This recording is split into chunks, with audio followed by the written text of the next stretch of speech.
Hi guys, welcome back to our channel, and in today's video we are going to help you with NI3 Lewis structure. It is a chemical formula for nitrogen triiodide. And to determine its Lewis structure we will first find out the total number of valence electrons. Here we have one nitrogen atom which has 5 valence electrons. We have 3 iodine atoms which have 7 valence electrons each. So in total we have 26 valence electrons for this molecule. Let's place nitrogen atom in the center because it is the least electronegative atom over here, and all the iodine atoms will take positions around nitrogen atom like this.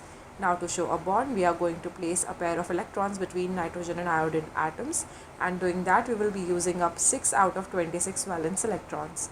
So if you look here closely, each iodine atom requires 6 valence electrons more to have a complete octet.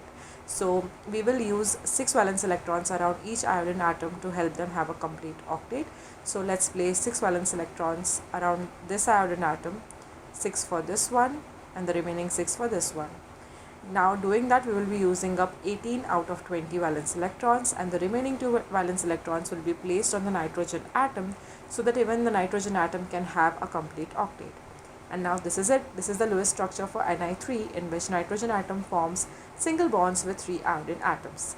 I hope this video helps you to understand the Lewis structure for this molecule, and for more such videos on Lewis structure, molecular geometry, polarity of the molecules, make sure to subscribe to our channel, and thanks for watching.